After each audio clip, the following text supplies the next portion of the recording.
Dans la religion, nous demandons à Dieu de nous sauver. Et dans la spiritualité, nous comprenons que le sens de la vie est de se transformer. Moi, me transformer. Moi, Marc. Nous voici dans un nouvel épisode de la saison 2 de La Voix du Yéti, avec aujourd'hui comme invité Marc Lux. Marc Lux, bonjour. Bonjour. Bienvenue dans notre émission et peux-tu te présenter succinctement, s'il te plaît? Oui, alors, je vais me présenter succinctement. J'ai eu 3 vies jusqu'ici. Donc d'abord, j'ai fait les études d'ingénieur à Louvain, Louvain-Leuven. Et puis j'ai arrêté après la 2e candidature, mais j'ai réussi, c'était déjà pas mal. Et puis je suis entré au séminaire et je suis devenu prêtre catholique en 67. Et puis ils m'ont envoyé à Rome. Et donc j'ai étudié la théologie grecque et russe parce que j'ai une grand-mère qui était grecque orthodoxe et je voulais un peu voir le point de vue chrétien oriental, ce que ça voulait dire. Et j'ai découvert qu'il y avait un Pontificio Instituto Orientale à Rome. Et donc je suis devenu docteur en théologie grecque et russe. Et j'ai été prêtre pendant 12 ans et puis je me suis marié. Et à ce moment-là, j'ai dû chercher un autre job. Et après quelques années, je me suis retrouvé, comme par hasard, parmi les 12 membres de la cellule de prospective que Jacques Delors venait de créer à la Commission européenne quand il était président de la Commission. Et c'était passionnant. J'ai vu, après avoir vu l'Église catholique du haut en bas, et du bas en haut, avec les côtés positifs et négatifs. J'ai vu la politique européenne, de bas en haut et de haut en bas, avec ses côtés positifs et négatifs. Et puis, en 1999, on m'a dit « Ah, votre contrat est terminé ». Je passe les détails, je me suis retrouvé sur le trottoir.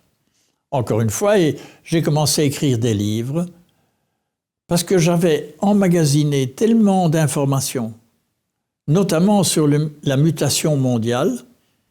J'avais fait le tour des 5 continents et je me suis mis à écrire. Et justement, c'est suite à tes écrits qu'on t'a invité. Bien sûr, le tout nous passionne. Et il y en a un qui nous arrête particulièrement parce que j'ai le sentiment que c'est une belle porte d'entrée pour les personnes qui nous accompagnent et qui nous suivent. C'est Surgissement d'un nouveau monde. Oui. J'aimerais bien que tu nous brosses un peu, parce que quand on dit Surgissement d'un nouveau monde, forcément, on parle d'un monde qui est en train de s'arrêter. Comment tu décris le monde actuel, le monde qui se termine, qui s'achève ? Mais je dirais qu'il y a plusieurs éléments. Je vais commencer par le niveau 5, le niveau le plus bas.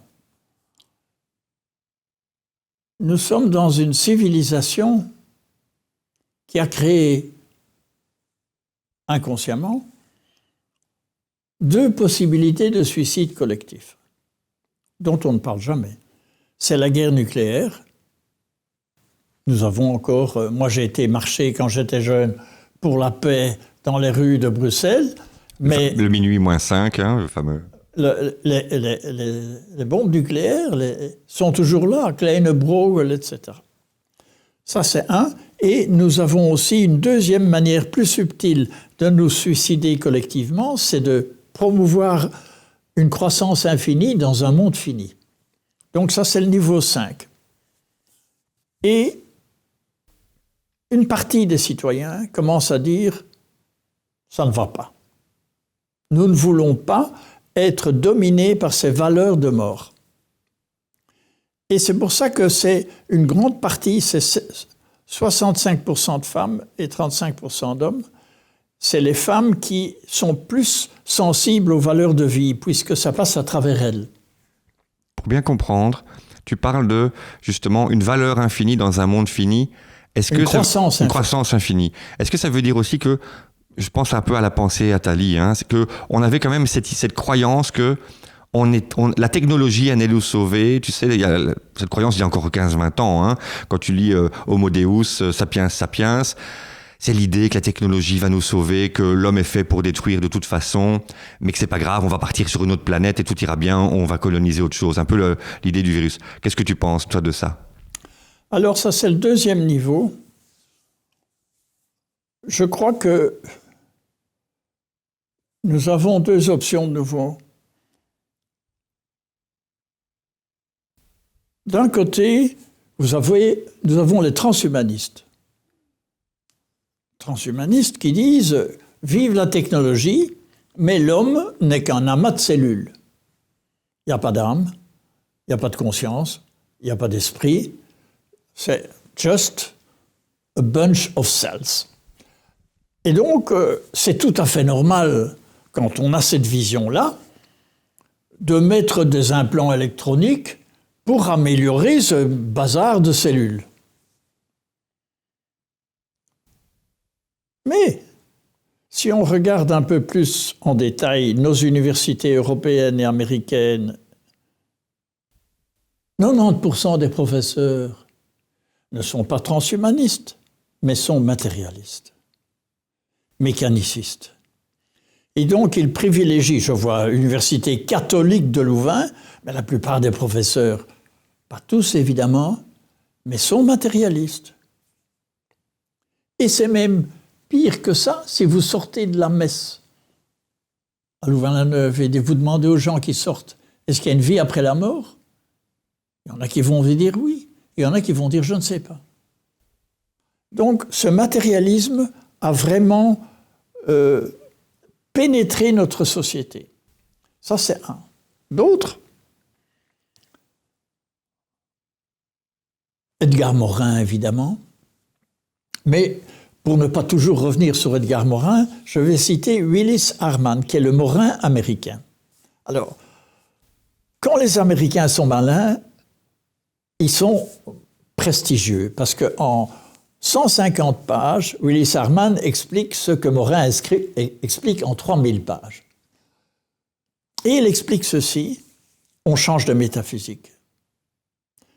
Nous passons d'une métaphysique qui dit qu'il n'existe que la matière. Only matter existe. Il n'existe que la matière. Nous passons à une nouvelle métaphysique inspirée de la physique quantique qui dit c'est la conscience qui existe et qui rend possible l'existence de la matière. Ouf. Donc ça, c'est le deuxième niveau. Et je crois, mon intuition est que le nombre de gens qui passent d'un à l'autre, au niveau 1 et au niveau 2, ce nombre de gens augmente chaque jour. D'après mon dernier livre, ils sont 2 milliards, nous allons vers 3 milliards sur 7. Et une fois qu'on sera à 3 milliards, ça va basculer, parce que... Si j'essaie de le comprendre avec mon prisme à moi, donc on était dans le monde du spirituel. Spinoza, Dieu ou la nature, on était déjà dans une forme de spiritualité. Giordano Bruno, pour ne citer que. Et puis on est passé avec les Lumières dans un monde, avec l'industrialisation finalement, dans le monde du tout matériel, l'homme au centre. Et tu veux dire qu'aujourd'hui, on se réaxe? Alors, ça c'est le troisième niveau, c'est le changement économique. Alors, notre Moyen-Âge était agraire. Bon, pour faire une production agricole, tu as besoin de quoi? Le terrain, la terre, la technologie agricole et le fric. Qui avait tout ça? L'Église. Bon. Et donc, l'ensemble des agriculteurs d'Europe travaillaient pour l'Église. Que ce soit le cardinal, que ce soit un ordre religieux, que ce soit... Et il devait donner la moitié de ce qu'il produisait à l'Église. Bon. Donc, tu as besoin de terrain, de technologie agricole et d'un peu d'argent pour acheter les graines, etc. Ça, c'est la production agricole. Et puis nous sommes passés petit à petit à la production matérielle, d'objets matériels. Donc il faut du métal, il faut construire une usine, et pour ça tu as besoin de capital. Rien à faire. C'est pour ça qu'on appelle ça le capitalisme.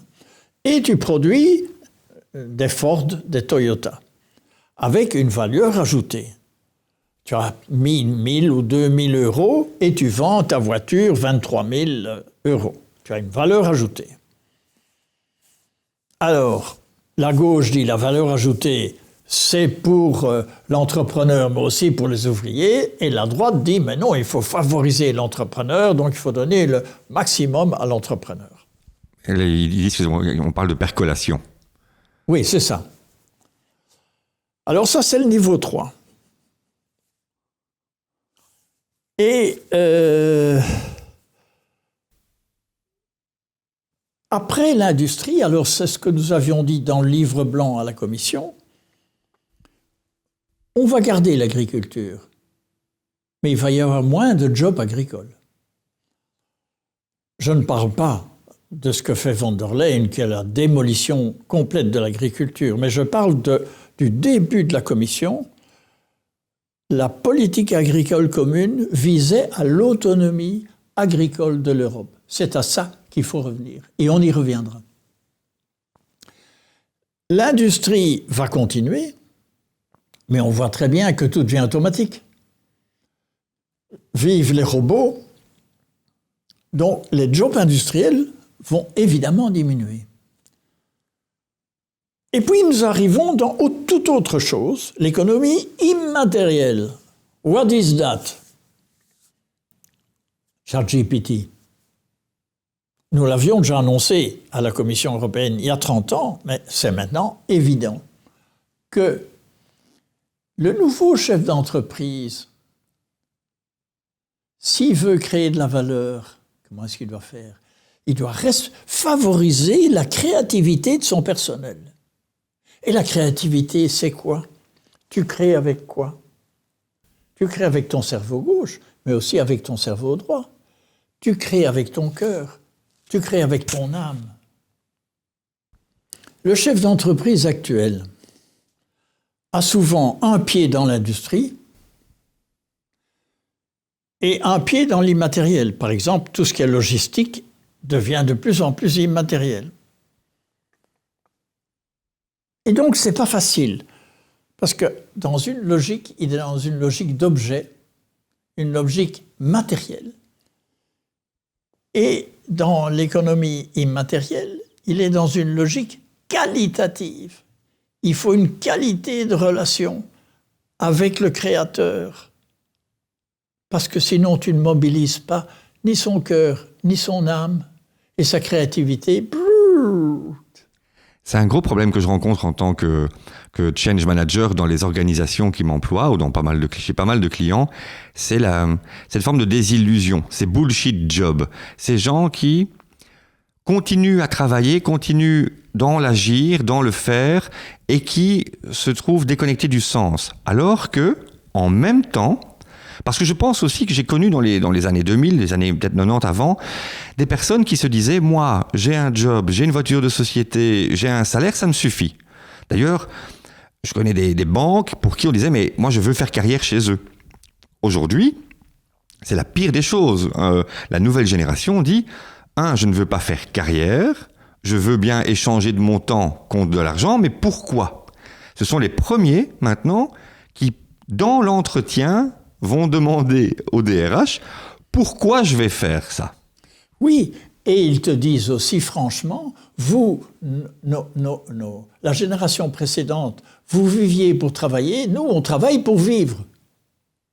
Ce qui change tout le bazar, évidemment. Et nous cherchons des entreprises idéales.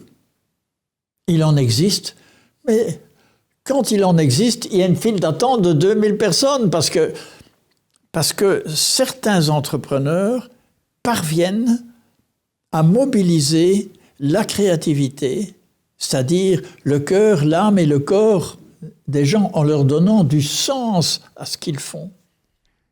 Mais on sent aussi, et je ressens qu'il y a des mots qui sont toujours tabous dans les organisations.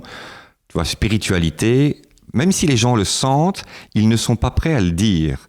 Tu vois, pour beaucoup. Je parle pour la majorité des gens. Si on parle de sens, on essaie de mettre aussi un sens édulcoré. Ça devient presque un slogan. Tu vois, il y a des gens qui font du marketing. Quand on leur demande le sens de l'organisation, ils te sortent un slogan, mais complètement creux. Et on nous balance, on nous bombarde d'informations creuses. On essaie de nous épuiser, j'ai l'impression, d'épuiser nos esprits. Et d'ailleurs, il faut être vigilant pour garder en nous l'attention et ne pas être absorbé par ces communications creuses. Tu sens ça aussi? Tu remarques qu'il y a une guerre, il y a un affrontement qui est en train de se jouer? Alors, d'abord, soyons optimistes pour la Belgique. Je crois que le pire, c'est en France, parce que si tu parles de spiritualité, ils confondent à 90% avec la religion. Et donc, ils jettent l'enfant avec l'eau du bain. Donc, la religion, c'est de la et donc Dieu, tout le bazar, allez hop, foutez-moi le camp avec ça. En Belgique, nous avons négocié avec les Hollandais, avec les Allemands, avec les Français. Bon. Et donc, on commence à se rendre compte, les évêques belges ont toujours été beaucoup plus nuancés que les évêques du reste de l'Europe.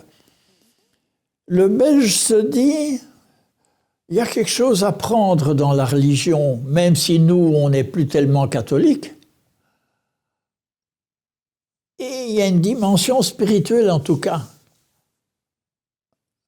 à augmenter. Parce que maintenant, je vais vous faire un petit témoignage personnel. Quand je revois ma vie,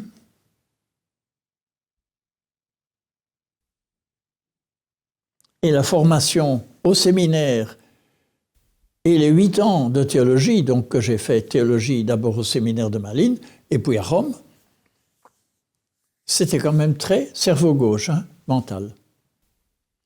Or, je crois que la redécouverte du sacré dans ma vie passe par le cerveau droit, par une transformation intérieure. Alors, une conscience de l'être? Oui. Alors, mon dernier livre, un de mes livres, parle du chemin de l'être.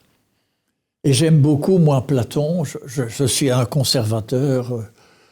Platon nous dit, le sens de la vie, c'est de ne pas rester dans la caverne, à regarder des ombres qui bougent, mais oser sortir de la caverne, et il n'y a pas de sentier, il faut aller à genoux dans les rochers, et avoir les genoux en sang, avant de sortir dans la lumière.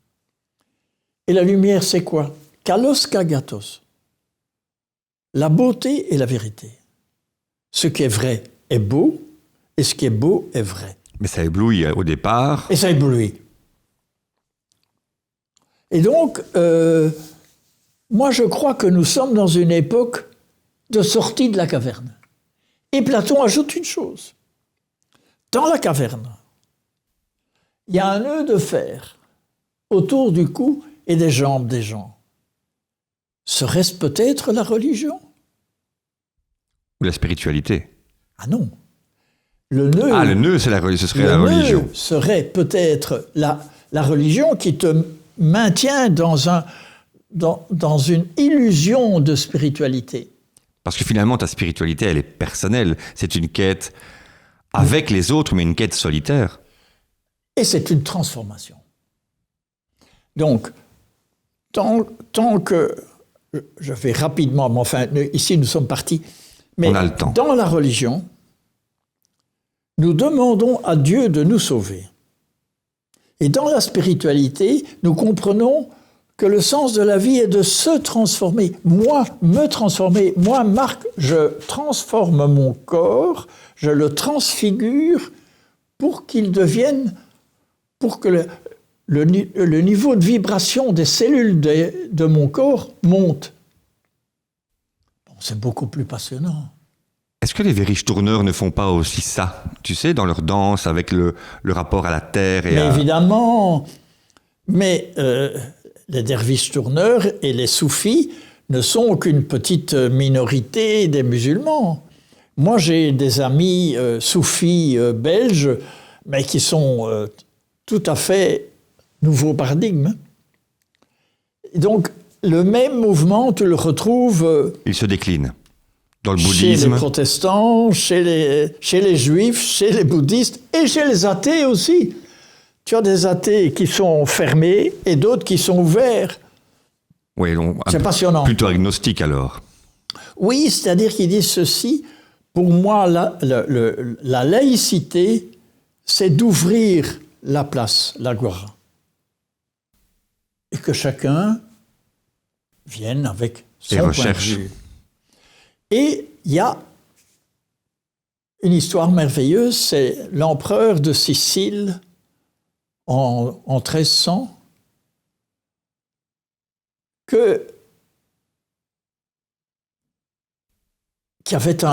il parlait l'arabe, le grec, le latin et l'italien, et il avait dit aux musulmans, vous vous occupez de ça.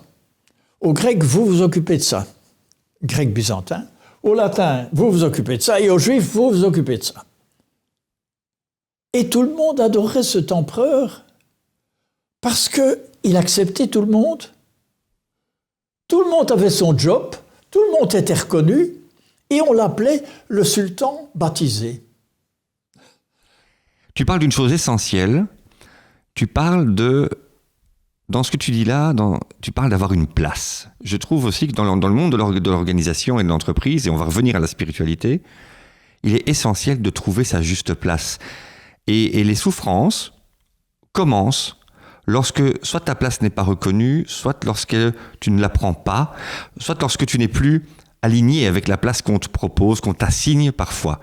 Et donc j'aurais envie de te dire, ce serait quoi ou c'est quoi une organisation, une entreprise spirituelle? Alors,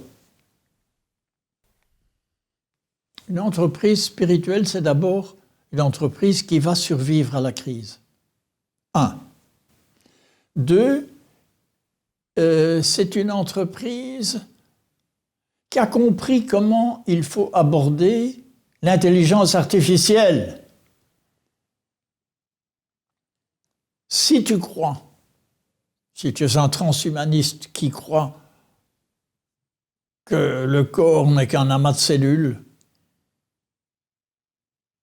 mais tu ne comprends même pas comment une entreprise pourrait évoluer. Tu ne comprends pas. Mais si tu es toi-même dans un chemin de l'être, platonicien ou plotin, ou voilà, un chemin de transformation, et que tu te dis, mais au fond, et si les gens qui viennent travailler chez moi, on ne les aidait pas d'une manière ou d'une autre à trouver un sens dans leur vie en se transformant personnellement et en transformant l'entreprise. Ça change tout. Et donc, je crois que nous sommes vraiment à un moment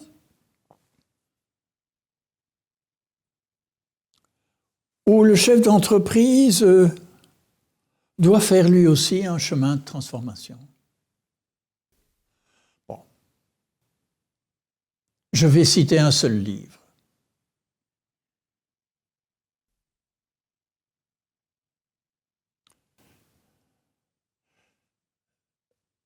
C'est un livre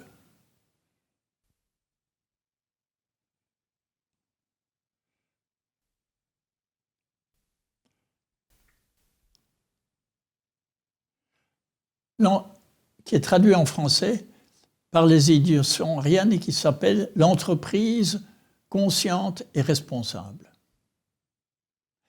Et il est très bien marqué. C'est un livre où un professeur d'Harvard a dialogue avec un chef d'entreprise de Whole Food Market, qui malheureusement a été racheté par d'autres qui ont... Bon.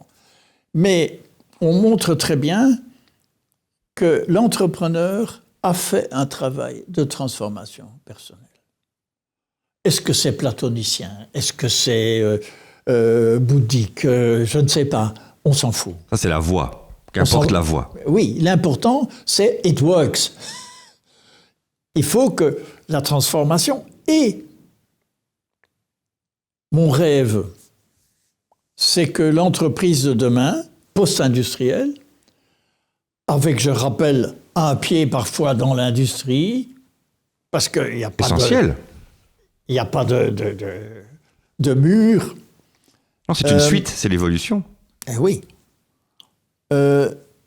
Mon rêve, c'est que l'entreprise devienne un lieu de sens, un lieu d'évolution personnelle et collective. C'est fantastique. C'est du win-win-win. C'est du win-win-win. Tout le monde y gagne. Tout le monde y gagne. Mais il faut que l'entrepreneur ait le leadership ait compris ce que c'est la transformation personnelle. Et je dis bien, ce n'est pas facile. Parce que moi, j'ai dû attendre jusqu'à 75 ans, et c'est un coach athée, mais très spirituel, qui m'a dit « Marc, si tu veux changer, tu te couches par terre dans ton jardin. » Je dis « Quoi ? » « Tu te couches par terre, tu peux mettre une couverture si tu as froid. Pendant 60 minutes, tous les jours. Et après 30 jours, tu vas me dire si tu as senti quelque chose. »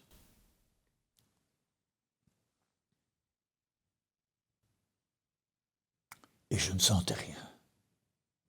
Le 29e jour, je me dis, mais dès que je ne sens rien. Et le 30e jour, je me suis dit, bon, ou bien ce coach est un idiot et je vais tout laisser tomber, ou bien, peut-être que mon corps et mon cerveau droit perçoivent quelque chose. Mais tu ne les écoutes pas. Mais le cerveau gauche ne veut pas laisser passer. Et là, je me suis rendu compte que pendant 70 ans, j'ai vécu cerveau gauche, cerveau gauche, cerveau gauche, cerveau gauche, cerveau gauche. L'église, l'université, les syndicats, toute la formation, toujours cerveau gauche. Ton coach, c'était pas Eckhart Tolle par hasard? Non. Mais ça me fait penser à ça, hein, oui, c'est ça. Au pouvoir du moment et donc, présent. J'ai tout d'un coup compris que je pouvais m'appuyer sur mon cerveau droit. Et le sacré dans la vie, ça se gère avec le cerveau droit. Je vais te faire part à mon tour maintenant d'un partage qui va aussi t'introduire à la question que tu as parlé donc d'Einstein. Il faut parfois résoudre un problème sur un autre niveau. J'étais en dualité, donc j'ai une fille. Comment ? J'ai une fille. Oui. Et ma question était, me dire, pour le transhumanisme, le problème, le casus belli que j'avais, c'était de me dire, ma fille évolue, elle est bien câblée, elle a cette chance d'être bien câblée, elle peut évoluer. Si demain, la possibilité de greffer une intelligence artificielle donne 40 points de QI ou 50 points de QI, qu'importe, 100 points de QI à toute personne qui va se greffer, moi, en tant que père, ma question de dire, tiens, si je greffe ce QI supplémentaire à ma fille, elle continue à être bien câblée, à être compétitive, mais ça n'est plus elle. Si je ne le fais pas, je la préserve, elle reste elle, parce que comme elle est mineure, j'ai encore autorité, c'est ça qui est le plus terrible, je la préserve et à la fois, je l'empêche d'être compétitive. Et tu vois, j'étais dans ce casus belli de l'amour, tu vois, de l'amour pour l'autre et de la responsabilité. Et je me dis, mais c'est terrible cette question. Et puis j'ai entendu, récemment Olivier Amand sur la robustesse en disant « Tant qu'on est dans la performance, on ne peut pas répondre à ça. Tant que tu es dans le paradigme de la performance, tu es foutu. Ta réponse est toujours mauvaise. Quel que soit le choix. Il n'y a qu'en changeant le niveau et en changeant le paradigme que tu peux, à ce moment-là, trouver une réponse satisfaisante. Tu comprends ? Alors, je vais l'expliquer d'une autre manière. Toute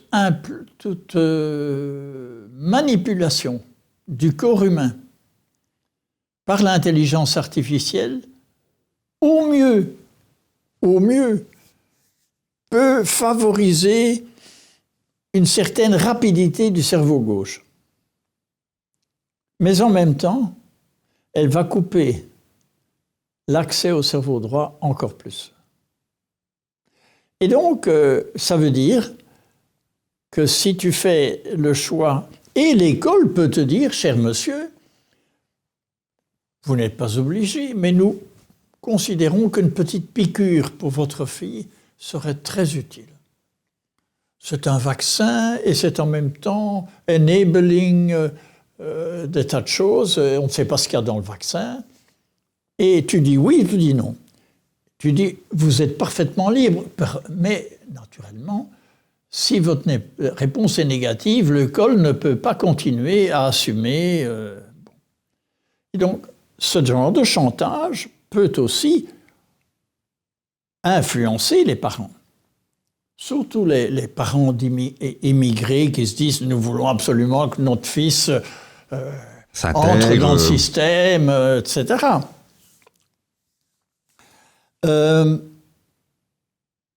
Donc, pour moi, l'option transhumaniste est intelligente et en même temps bête et méchante. Donc, c'est tout le contraire de ce qu'il faut faire. Mais j'en viens aussi à nos entrepreneurs qui sont encore dans le paradigme de la performance et qui disent « Mais Steve, ma mission, c'est de créer de la valeur. » Et tant qu'ils sont dans ce paradigme-là, ils sont coincés. Parce qu'alors, pour créer de la valeur, c'est facile en tant que gestionnaire. Tu supprimes tout ce qui coûte et qui ne rapporte pas directement aux actionnaires, le cash. Tu dégraisses, comme on dit, hein, tu dégraisses l'entreprise. Ça a une valeur intrinsèque et puis après, tu revends cette marchandise et tu as fait un x400, etc.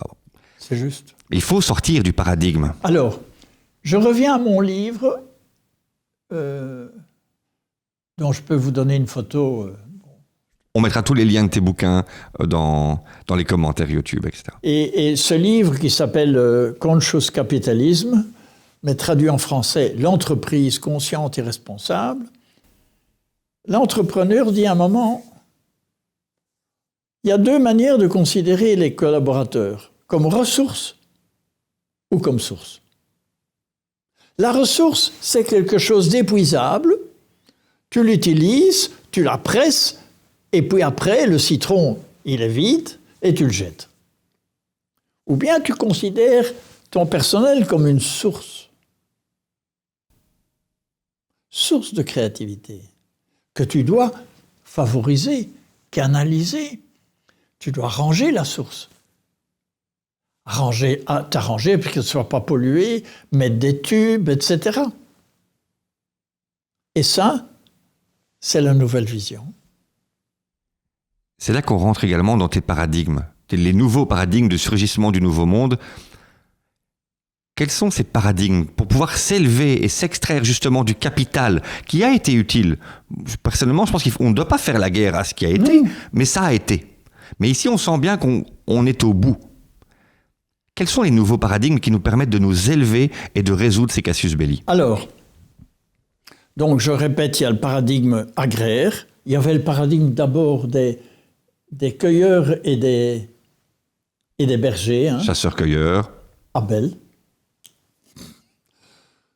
Et puis est venu Caïn avec la guerre. La propriété. Et Caïn a tué Abel. Bon. La propriété a tué le nomade. Voilà. Et d'une certaine manière, l'industrie a tué l'agriculture, mais bon. Alors, donc, elle a concentré un paradigme, c'est une un ensemble de visions qui correspond à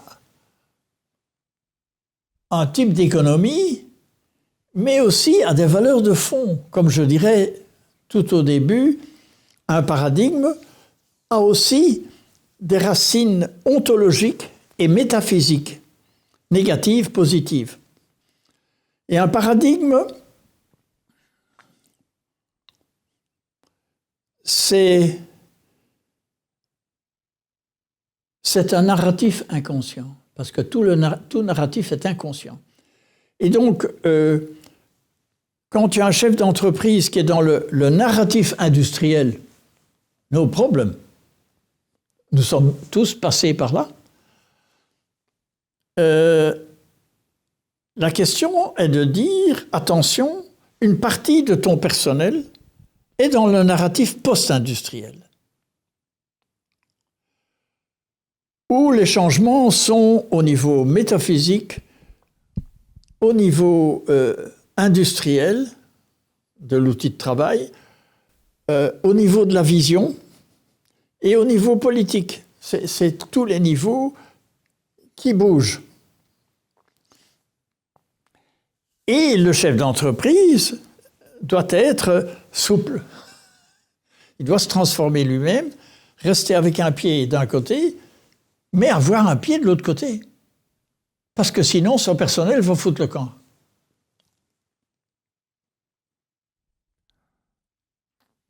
Dans ces paradigmes, tu parles également dans ton livre Surgissement d'un nouveau monde, le monde matrilinéaire.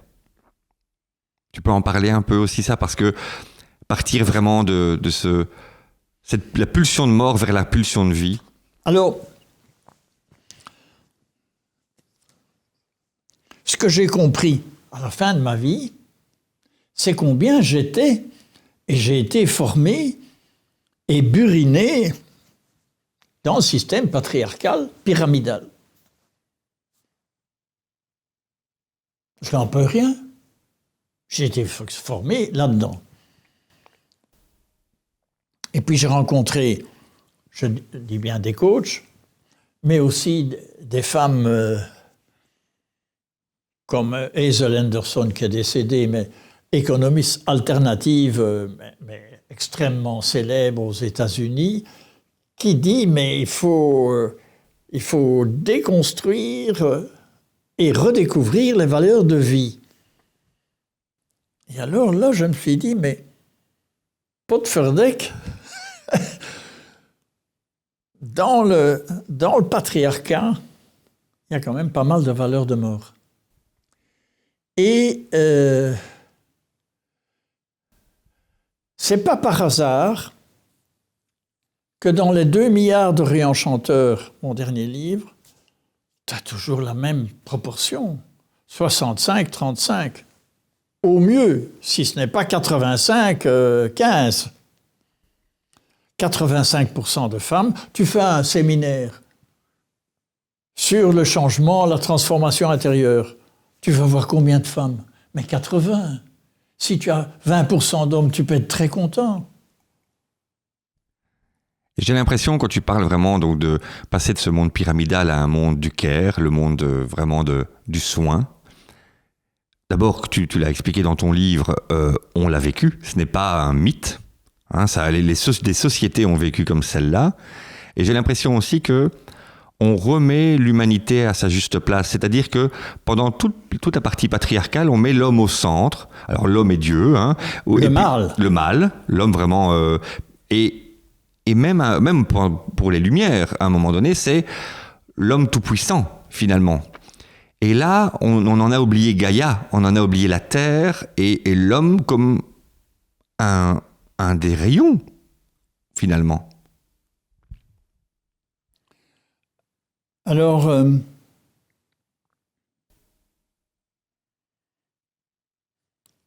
dans mon livre « Le chemin de l'être », je montre aussi que c'est très embêtant pour le patriarcat, mais beaucoup de femmes sentent quand elles sont enceintes. Elles font l'amour et tout d'un coup elles se disent « ça y est, Et puis elles font des tests. Il y a donc, chez beaucoup de femmes, un lien entre leur corps et le divin, que nous n'avons pas. Alors, je vais te dire un truc. J'ai 3 enfants. 2 fois sur 3, je le savais. Toi aussi. Il n'est pas impossible que tu aies pas mal d'intuition, hein, et que tu aies un côté féminin. Mais chez la femme, c'est profond. Pas toutes. Hein. Il y en a qui ne sentent rien, bon, pour des raisons. Ça, c'est un point. Donc, je crois que pas mal de femmes ont une connexion assez directe entre le divin et leur corps. Maintenant, la deuxième chose que je voudrais dire, et qui est un des poisons de beaucoup d'entreprises, de beaucoup de couples, et dont on ne parle jamais, c'est les souffrances d'enfance. J'ai découvert ça sur le tard aussi. Mais j'ai découvert que, je vais donner un exemple. J'ai découvert en thérapie que ma mère a été enceinte de moi en 1941. Mais il n'y avait rien à manger. Il n'avait rien à manger. Les troupes nazies avaient tout pris. Le bois, le blé, le sucre, tout. Et donc, mes parents mangeaient du rutabaga, et quand il y avait un peu de pain ou quelque chose comme ça, on donnait aux enfants. Et ma mère se trouve enceinte avec 4 enfants, un mari qui est parti à la guerre, rien à manger, ben elle a essayé d'avorter. Et moi, je suis le résultat de cet essai raté. Bon, eh bien, j'ai revécu ça en analyse.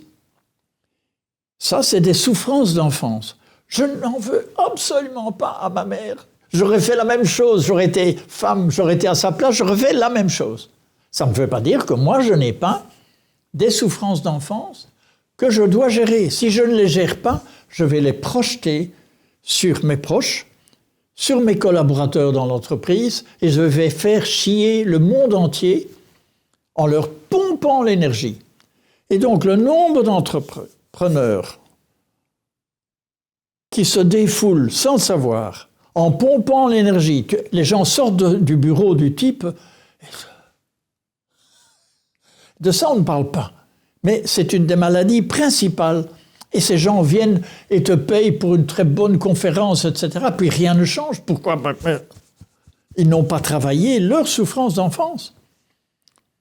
Et des thérapeutes qui sont excellents, qui font des souliers. C'est le cordonnier qui n'a pas de souliers lui-même, mais il fait des souliers merveilleux pour tout le monde. Mais il n'a pas travaillé suffisamment. Mais ce que tu dis est très juste. Moi, je reçois, parmi les personnes que je coach, des personnes qui sur papier, ont réussi. Hommes, citoyens des villes, la cinquantaine, tout est OK, les enfants, ça va, la santé, ça va, oui. Et ils me disent toujours, le premier truc, c'est je viens pour parler du travail, hein, d'accord. Après 10 minutes, ils parlent de leur vie et de leur... Forcément, on ne peut pas faire le distinguo, se dire, tiens, j'ai des problèmes au travail, mais j'en ai pas du tout dans la vie familiale. Et on se rend compte, effectivement... Tu le dis très bien, hein, ils rejouent le théâtre de leur trauma. Inconsciemment, bien sûr, et ils ne comprennent pas. Et ils le projettent sur les autres sans le savoir. Et ils ne comprennent pas pourquoi les gens sortent de leur bureau dégonflés, annihilés, démolis. Tu veux dire qu'on ne peut pas non plus construire, on ne peut pas accompagner tant que soi-même on n'a pas réparé? Mais oui. Soigner. Mais je connais des thérapeutes brillantes, excellentes pour les autres. Dans leur couple, ça va très mal. Pourquoi? Parce qu'on n'a pas travaillé... Sur soi. By the book, alors. On On reproduit ce qu'on a étudié, mais on ne l'a pas pratiqué, on ne l'a pas transcendé. C'est plus subtil que ça. J'ai un jour entendu un thérapeute qui m'a dit « I'm a wounded healer ». Je suis un guérisseur et je guéris par mes blessures. Donc, ce jour où je guéris, il y a de ça. Certains thérapeutes guérissent par une proximité de blessures. Mais ça ne veut pas dire que dans leur couple, eux, ça va bien, quoi, parce que la blessure est toujours là. Et ils pourraient la guérir et continuer à très, très bien aider les gens. On va pousser parce qu'on est vraiment sur le sujet, et c'est très très bien, parce qu'on est vraiment dans le soin de l'être, de soi. Ça commence par soi. Hein. Soigner les autres, ça commence par se soigner soi. Et tu parles d'une chose qui me paraît aussi essentielle. Ça me paraissait évident, mais tu es la première personne qui le dit avec autant de décontraction. Et c'est tellement simple. Tu parles du rapport aussi à soi au travers de sa sexualité, de sa libération par rapport à toutes les frustrations acquises de l'éducation. Tu vois, quand je dis sexualité, ça va plus que là. C'est le rapport à l'amour, à l'autre, le rapport au charnel aussi. Tu en parles très bien dans ton livre. Alors, je raconte une histoire. J'ai rencontré un jeune jésuite qui n'était pas encore ordonné et qui me dit « Mais moi, j'ai un collier. Un collier avec des picots. Et chaque fois que je marche, ça pique et ça saigne. Donc, je fais des mortificatio. Je tue le corps pour libérer l'âme. » Nous étions là-dedans il y a 50 ans. Ma grand-mère avait comme livre de chevet l'imitation de Jésus-Christ. L'imitation de Jésus-Christ, il y a des bonnes choses, mais il y a aussi la vie est une vallée de larmes. Inac lacrimarum valle, dit un jambon. Nous sommes dans cette vallée de larmes et la récompense sera de l'autre côté. Donc, la sexualité fait partie des larmes, surtout pour les femmes. D'ailleurs, une femme honnête n'a pas de plaisir, disait Jean Ferrat. Ça, c'est là qu'on était, il y a 50 ans. C'est affreux. Mais c'était ça. Et c'était une mauvaise interprétation de Platon. Platon n'a jamais dit ça. On lui a fait dire. Pour libérer l'âme, il faut tuer le corps. Il n'a jamais dit ça. J'ai été voir chez Platon, et quand tu relis le texte grec, tu vois bien qu'il dit pratiquement le contraire. Pourquoi est-ce qu'on a été là-dedans? À cause de l'évêque de Ypres, qui s'appelait Janssenius. Le jansénisme, c'est Leuven, à 100 mètres de là où je suis né. On voit encore la tour de Janssenius, qui était Janssens, évêque de Ypres. Et Janssenius il a étudié Augustin, il a écrit Augustinus, qu'il a publié en latin post-mortem. Pour ne pas avoir d'ennui, il a été immédiatement condamné par l'Église. Et cependant, le jansénisme a continué à se développer. C'est là où nous étions il y a 50 ans. Moi, j'ai vécu ça. Et aujourd'hui, je dirais que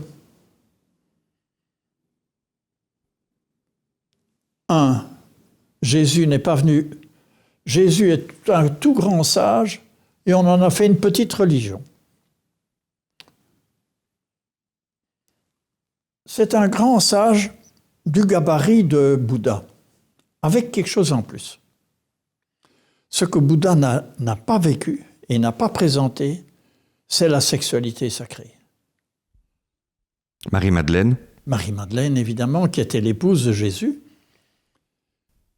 Et ils ont vécu une sexualité qui a aidé en profondeur à la transformation, à la transfiguration de Jésus et d'elle. C'est un autre message. Nous sommes dans autre chose. Mais c'est vers ça qu'on va. Parce que ce que les jeunes cherchent, c'est un sacré. On ne dit pas sacré religieux. On ne dit pas massacré non plus. À qui profitait le crime d'avoir? À qui profite le crime de contraindre et de rentrer dans la peine, la souffrance et la frustration? Je ne sais pas. Je sais qu'en tout cas, beaucoup de choses sont parties de Leuven. Parce qu'il y avait les béguines également. Oui, mais les béguines, ça c'est tout autre chose. Du 12e, 14e, enfin, les béguines étaient quand même sous l'église et malgré tout, avaient une recherche du plaisir. Les seules femmes qui ne dépendraient pas d'aucun homme au niveau financier. Et leur béguinage était indépendant. Donc, et elles cherchaient elles-mêmes, elles choisissaient elles-mêmes le prêtre qui allait dire la messe. Je montre aussi que les béguines sont arrivées beaucoup plus vite et beaucoup plus loin que beaucoup de mystiques masculins, y compris Maître Eckhart. C'est passionnant. Et donc, ce qui est passionnant aujourd'hui, ce qui passionne les jeunes, mais ils ne le savent pas, ils ne savent pas mettre des mots dessus, c'est à la recherche du nouveau sacré. Alors, je m'excuse, c'est un peu choquant, mais le sacré a changé plus en 50 ans qu'en 2000 ans. Donc nous avons eu un sacré dualiste. Le sacré, c'est après. Nous sommes dans une vallée de larmes, c'est la Mais ça, c'est un sacré dualiste qui est dû au dualisme introduit notamment par saint Thomas. Bon, je passe les détails. Et nous passons à un autre sacré. Je vois la nouvelle génération qui me dit « Mais vous ne le comprenez pas. Le sacré pour nous, c'est avoir un sens du futur. C'est dire le contraire de no future. We have a future. We can make it. » Des futurs. Et des futurs. C'est beaucoup plus holistique. Mais oui, évidemment. Il n'y a plus le bien, le mal, il n'y a plus la hiérarchie telle qu'elle est. Donc, il y a un aspect métaphysique, d'ouverture, il y a un aspect physique et sexuel d'une sexualité qui redécouvre un sacré nouveau, et la construction collective de sens axée sur ce nouveau sacré. C'est passionnant. Est-ce qu'on ne serait pas aussi en train de réconcilier le corps, l'âme, l'esprit, au moment où on se disait « mais il y a mon esprit, il y a mon corps », on revient dans le tout, on revient dans l'être. Alors, oui.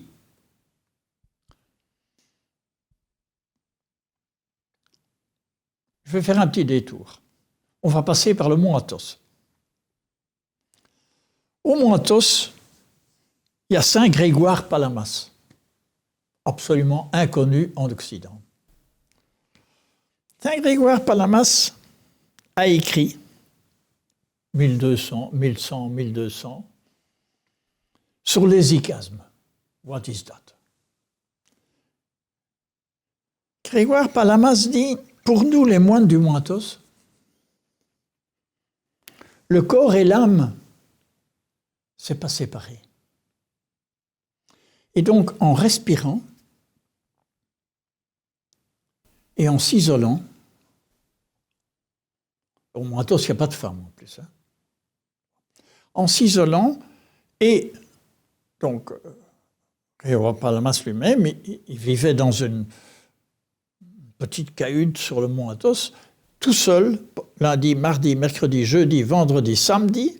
Samedi matin, il descendait un peu plus loin, vers la koinonia, la communauté, et là, il disait la messe ensemble, et il parlait un peu, et puis il retournait dans la solitude. Et dans la solitude, n'ayant pas de distinction entre le corps et l'âme, parce que c'est une continuité chez les orthodoxes, il atteint l'hésychia. L'hésychia, c'est quoi? C'est la paix intérieure, profonde. Et donc, nous sommes aussi dans un dialogue de sourds entre l'orthodoxie et le catholicisme. Alors, chez nous,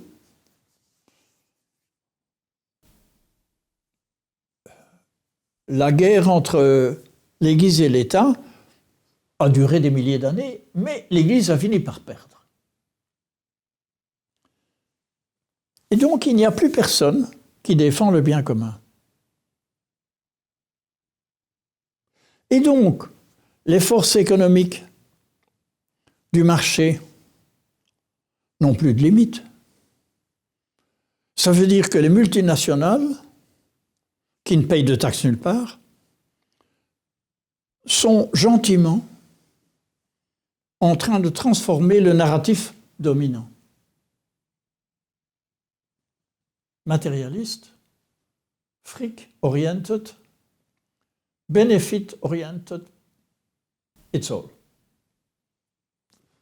De l'autre côté,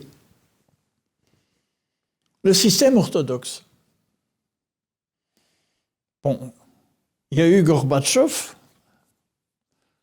qui a dit « Perestroïka, on doit tout repenser ». Et puis est venu Yeltsin, qui était influencé par les Américains, qui a dit « liberté totale ». Bon, et qu'est-ce qui s'est passé? Il y a 15 types qui ont bouffé tout le bazar. Les oligarques. Hein. Est revenu Poutine, qui est de loin pas un ange, l'ancien chef du KGB, qui est devenu le SPD, je ne sais pas quoi, bon, hein, ce ne sont pas des anges. Hein. Bon. Mais, il a dit, dans le système oriental, il n'y a pas de pape.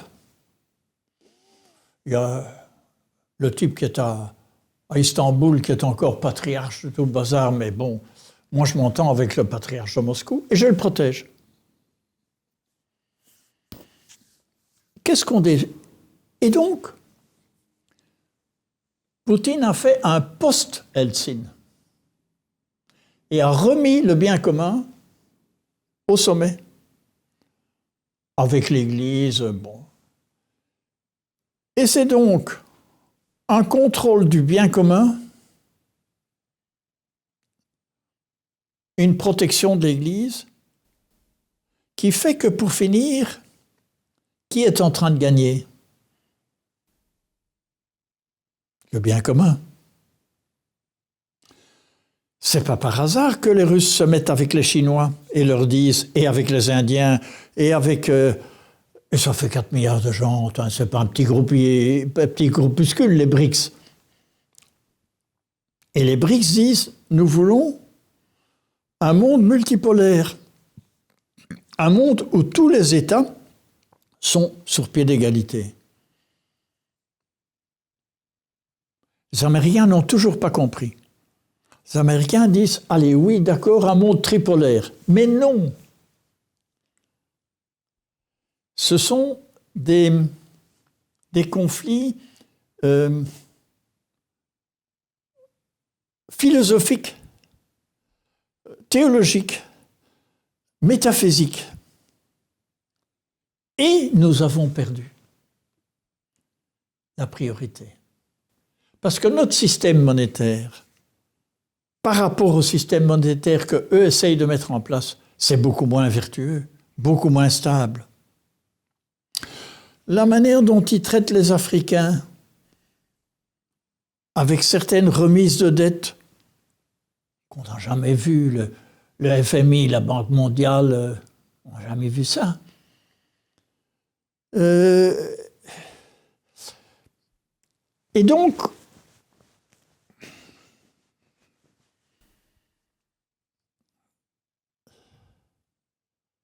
je dirais qu'on est pour l'Église, on est contre l'Église, je m'en fous.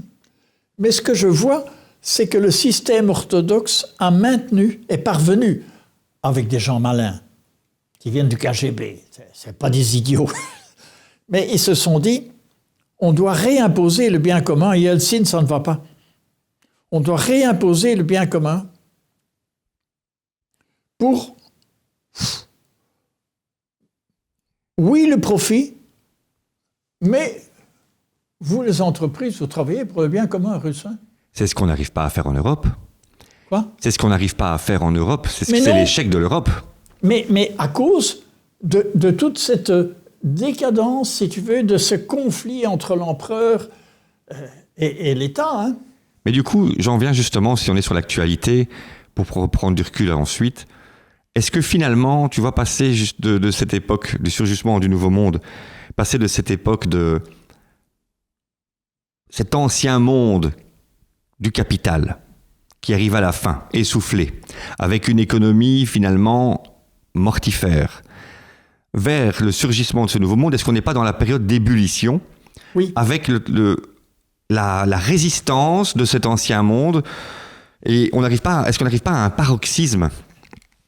Oui. Alors,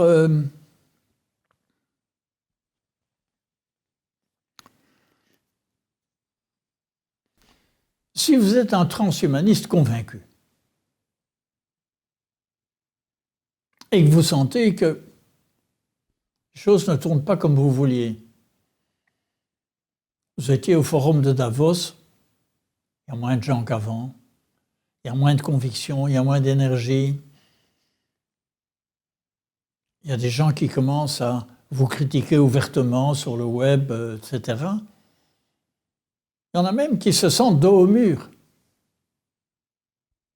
Qu'est-ce que vous faites quand vous êtes dos au mur? Vous attaquez. Mais évidemment. Et donc, il faut, je dirais, aider ces gens-là aussi.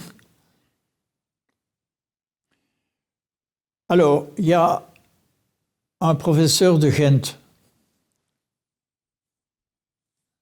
je ne sais plus comment il s'appelle, on en parle dans notre dernier numéro qui vient de sortir de zebremagazine.org. Il dit ceci, il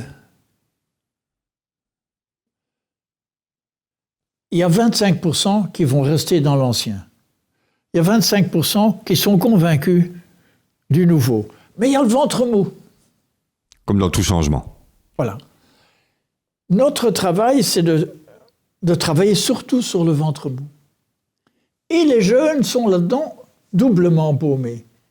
Parce qu'entre eux, ils ne savent pas. Ils découvrent. Hein?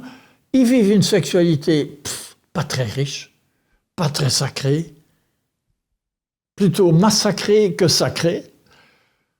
Ils sont paumés. Et donc, ils cherchent un peu partout le sens. Et donc, s'il y a une entreprise qui rayonne un petit peu comme ce beau tableau-là, ce rayonnement, je rêve, mais il y a une entreprise sur 10 qui parvient à recréer ce rayonnement de sens et presque de sacré.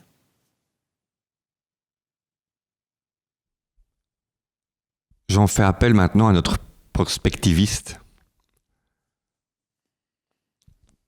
Qu'est-ce que tu vois? Comment vois-tu dans le champ des possibles les années à venir? D'abord, je ne sais pas. Mais mon intuition,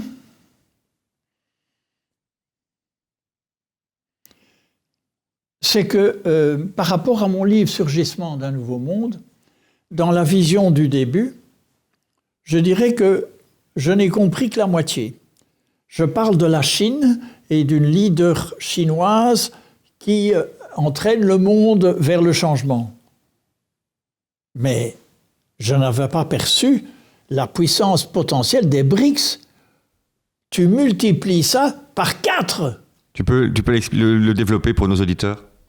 Alors, donc dans le premier chapitre de mon livre « Surgissement d'un nouveau monde », je dis « Il est important de rêver le futur, Parce que quelque part, on change le futur en le rêvant.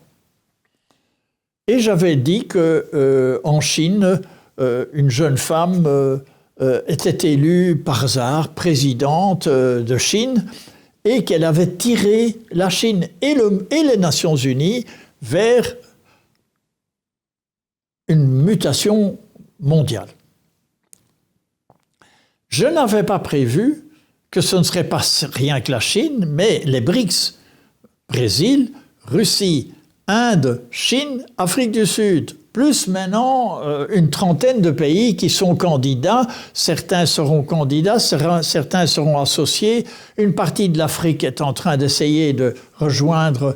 Bon, nous avons donc un mouvement de transformation politique, monétaire, philosophique et éthique gigantesque, dont nos médias sont pas capables ou ne peuvent pas parler. Non, ils ne le traitent pas. Alors, moi, j'ai envoyé à la Libre Belgique un article disant, mais allons-nous peut-être vers une renaissance monétaire mondiale, mais tirée par les BRICS, pas par nous? Et cet article a été refusé, net.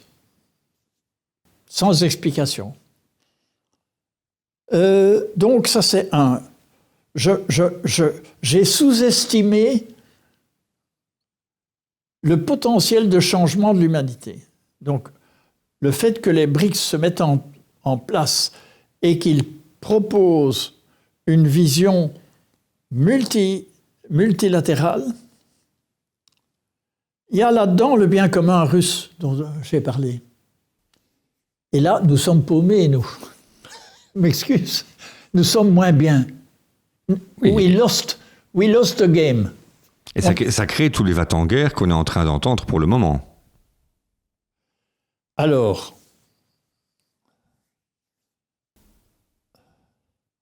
après Delors, la seule forte personnalité depuis 30 ans, c'est von der Leyen, qui a été imposée par le Bilderberg Group, qui n'a pas été proposé par le Parlement. Il y avait une liste, tout. Bon, tout ça a été manipulé. Je salue la puissance de cette femme. Je salue tout ce qu'elle fait pour arriver à sa vision, qui est United States of Europe. Je constate que ce qu'elle dit est le contraire, à 180 degrés, de ce que Delors disait il y a 30 ans. Je crois que tous ces gens-là vont disparaître dans les mois qui viennent, pour des raisons juridiques. N'oublions pas ce qu'a dit J.D. Vance.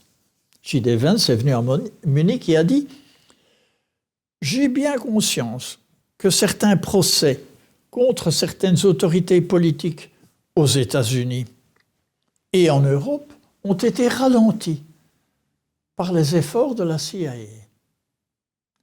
Mais la CIA ne fera plus ce qu'elle a fait précédemment. Point. Et donc, vous avez vu ce qui se passe en Roumanie? Donc, une nouvelle cour a annulé l'annulation des élections.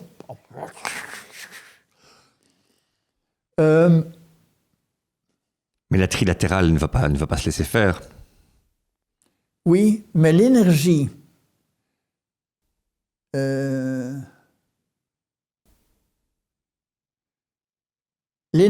dans ces grandes organisations me semble diminuer. Et ça n'intéresse ni les femmes, ni les jeunes. C'est un petit peu comme vous allez dans une église catholique et vous voyez toutes des têtes blanches. Je ne vois qu'à Louvain-la-Neuve, vous avez des jeunes couples avec les enfants, etc. Mais c'est un des seuls endroits. Bon, donc, je dis qu'il y a des changements importants, gros, énormes même, qui s'annoncent. Je dis aussi que nous sommes 2 milliards de réenchanteurs et en voie de devenir 3 milliards. Là-dedans, il y a 65-70% de femmes, 30% d'hommes.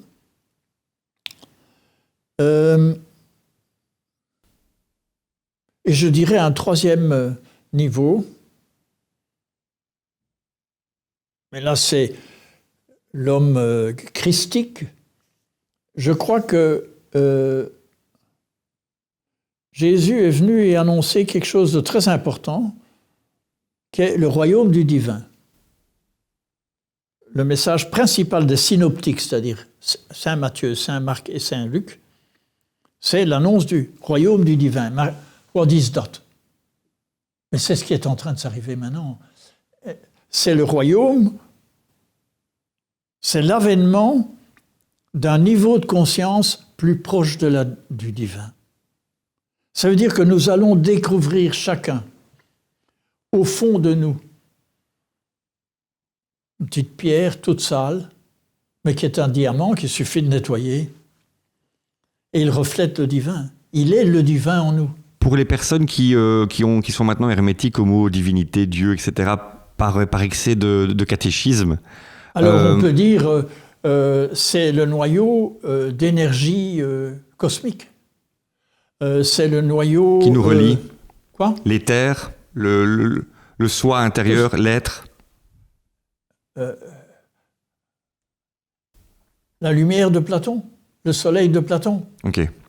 Parce que le catéchisme a parfois détruit pas mal de choses. Pour plein de gens, le Dieu barbu en haut, forcément, et ce qui est contre-productif d'ailleurs. Tu laisses tomber, mais si tu veux, pour commencer à nettoyer ta pierre intérieure, il faut quand même sortir de la caverne, dit Platon. Et ce n'est pas facile. Il faut nettoyer, et nous avons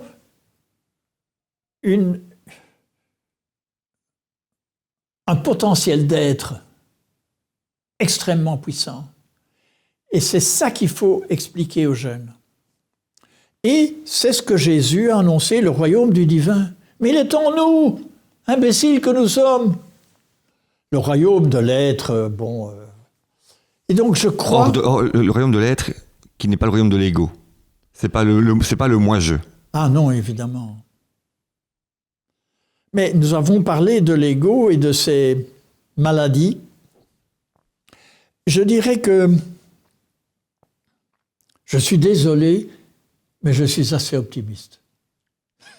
Mais c'est exactement pour ça, et je te remercie, parce que je le recommande vraiment comme porte d'entrée de tes travaux, Surgissement d'un nouveau monde, parce qu'on passe de la matière vers la spiritualité, au travers de tout ce qui nous empêche, de tous les filtres qui nous bloquent, où on se rend compte que le monde ne tourne plus rond, et qu'en fait, finalement, il faut trouver se réenchanter, se recenser.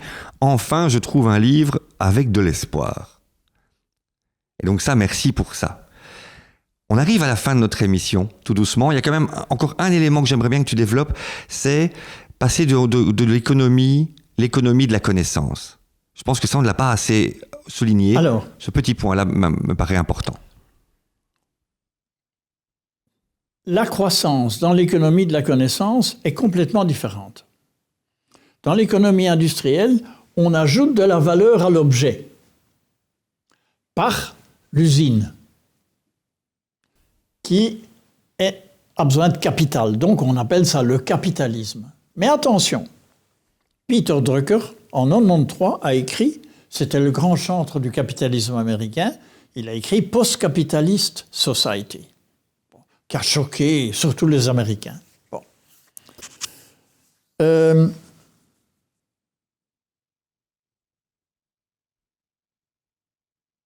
Quelle était la question? Je me suis perdu. Le développement pour nos auditeurs du royaume de la connaissance, Alors, l'économie de la connaissance. Comment est-ce qu'on crée de la connaissance? On applique de la connaissance à de la connaissance pour créer de la connaissance. J'ai une connaissance du web. Et moi, j'ai une connaissance de la générative ChatGPT, GPT, le génératif, qui est une manière de traiter l'information. Je mets les deux ensemble et je crée ChatGPT. Bon. Donc, nous passons d'une vision industrielle matérialiste, où on ajoute de la valeur à l'objet et on peut le mesurer quantitativement, à un système où on crée de la qualité de connaissances que tu ne sais pas mesurer. Mais c'est qualitatif.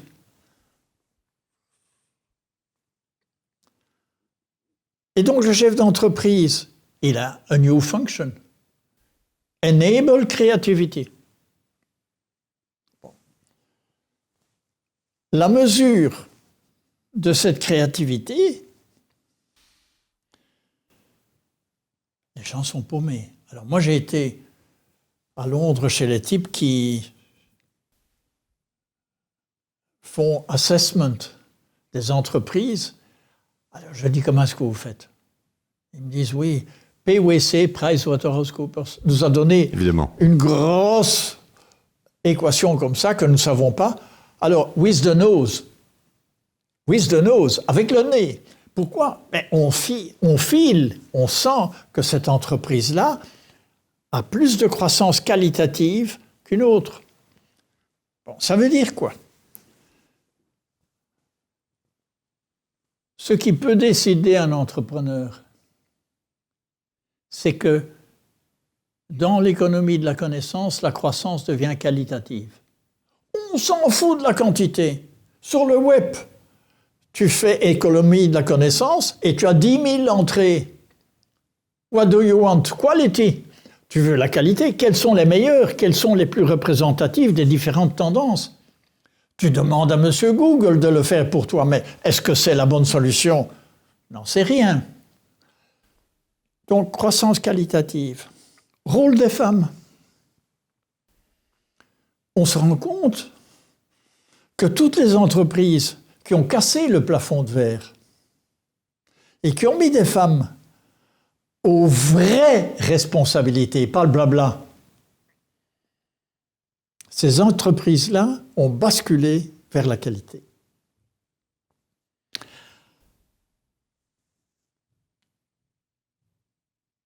Le chef de Stanford University, qui était un ami, m'a dit, when I came to power, quand j'étais président de Stanford University, c'est pas une petite université bon. J'ai imposé 55% de femmes dans mon board. Pourquoi? Tant qu'elles sont en dessous de 50, they do not influence the agenda.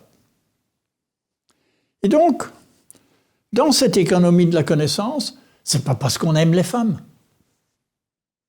On les aime pas, ça c'est un autre problème. Je m'excuse, madame, là derrière. Mais elles sont plus dans le qualitatif, elles sont plus dans les questions de vie, elles sont plus dans le respect du sacré. Et donc, si tu les mets vraiment aux commandes, toutes les entreprises qui ont fait ça, et dernière chose, c'est un autre paradigme. Hein? C'est un autre paradigme et c'est un autre sens du sacré. On arrive tout doucement au terme de notre émission. J'ose croire que tu as en tout cas ébranlé les croyances et ouvert des brèches. Et c'est le rôle de notre émission. Pour aller plus loin, au-delà de tes livres que nous allons mettre en lien, est-ce qu'il y a, toi, 3 bouquins de référence qui te semblent pertinentes pour nos auditeurs, que tu recommandes? Alors, l'Edgar Morin américain, Willis Harman, qui est traduit en français par les éditions Ariane, mais l'édition anglaise vaut la peine. Et lui dit, si on change de métaphysique, si on croit que c'est la conscience qui fait advenir la matière, qu'est-ce que ça donne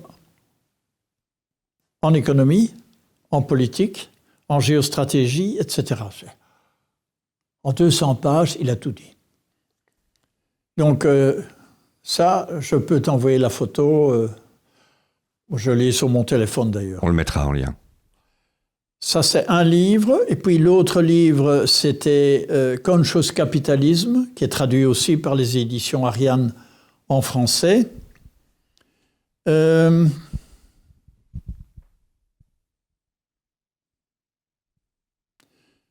Et les livres de Philippe Guimand.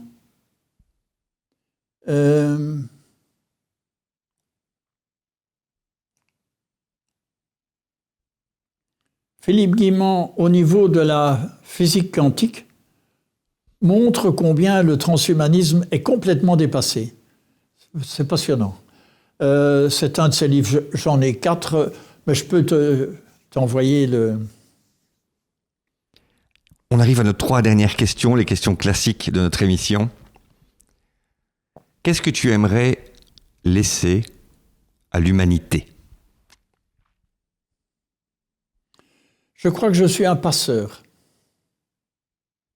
Et je crois que nous devons constituer des communautés de passeurs. Et le passeur sur le Styx, c'est celui qui passait.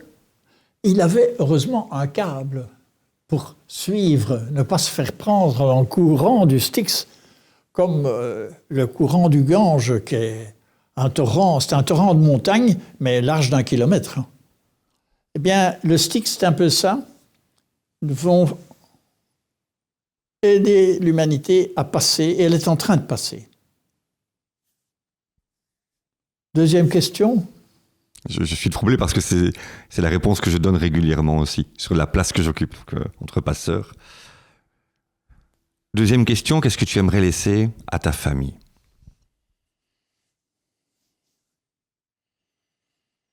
Mais ils sont déjà en train de... Je dirais ceci, mes enfants m'ont dit un jour, « Papa, on est très content que quand tu venais nous coucher le soir, tu nous lisais des passages de la Bible. » Et donc on sait maintenant Moïse, et puis David, et puis Joseph et ses frères, etc. Et on est content de connaître tout ça. Mais le catholicisme, ça ne nous dit absolument plus rien. Donc on n'est ni pour, ni contre. Et donc on doit réinventer notre sacré à nous. Voilà ce que je sens que la jeune génération est en train de faire. Comment ? Par quelle méthode ? Je crois que nous devons être très... Nous devons être. Dernière question, Marc. Et Dieu dans tout ça ? Il est en nous, mais nous ne le savions pas. Et je dirais, Saint Augustin, Sero te amavi. Je m'excuse de parler latin. Tout à la fin des confessions de Saint Augustin, il y a un très beau paragraphe. Ce n'est que tard dans ma vie que j'ai appris à t'aimer, car je t'ai cherché toute ma vie à l'extérieur de moi-même. Et je n'ai découvert que très tard que tu m'attendais à l'intérieur. C'est sur cette magnifique parole, Marc, que nous terminons notre émission. Merci à toi d'être là. On te rappellera.